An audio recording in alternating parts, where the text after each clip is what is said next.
Aujourd'hui, nous serons près de 600. Nous représenterons 75 villes environ et territoires de France et à peu près une centaine d'associations mobilisées. C'est comme une des premières fois où on arrive à faire ça, à se mettre d'accord. C'est vraiment pour nous très important d'être dans ces quartiers, dans ces états généraux de la politique de la ville, parce que la ville de Mulhouse, c'est 50% au niveau départemental de copropriétés en difficulté, 50% de bénéficiaires des RSA, 50% de familles monoparentales et 50% de jeunes en très grande difficulté. Oui, ces crédits politiques de la ville, on en a besoin. Oui, cette politique de l'ANRU pour réhabiliter tout un quartier au pied des futurs métros, on en a besoin. Une fois de plus, la République a décidé de tourner le dos à nos quartiers populaires. Et derrière les quartiers populaires, ce sont les habitants. On demande simplement l'égalité, le droit commun, qu'il soit appliqué dans nos quartiers populaires. Aujourd'hui, les projets ANRU deviennent d'une complexité inouïe. C'était simple au départ, c'est devenu d'une complexité absolument inouïe. J'en ai marre de bricoler. J'en ai marre de bricoler sur des sujets aussi importants.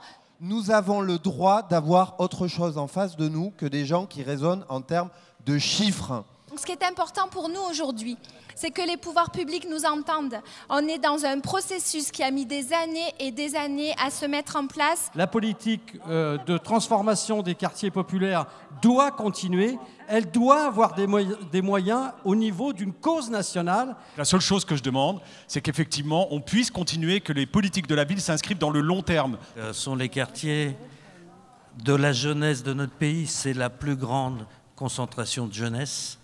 Cette jeunesse-là, c'est une chance formidable de notre République, mais elle peut décider aussi de la quitter.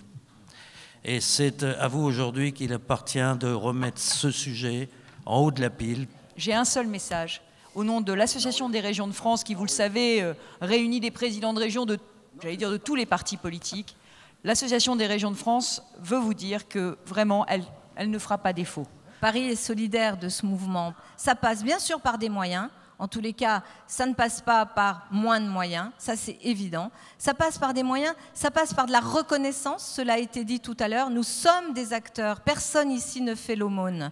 Nous sommes des acteurs, nous avons des solutions, mais nous ne pouvons pas être abandonnés. La fédération que je représente, c'est à peu près 30 millions d'habitants, c'est 600 villes ou intercommunalités, et je pense que c'est en fédérant l'ensemble des territoires qu'on pourra essayer de faire entendre parole au gouvernement. On va continuer parce qu'on y croit et parce qu'on va remettre la République au cœur des territoires et on va se battre et on ne reviendra pas en arrière. C'est la première étape. Soyons concentrés, on a besoin de vous tous. Je pense que vous pouvez tous vous applaudir. On a passé une journée exceptionnelle.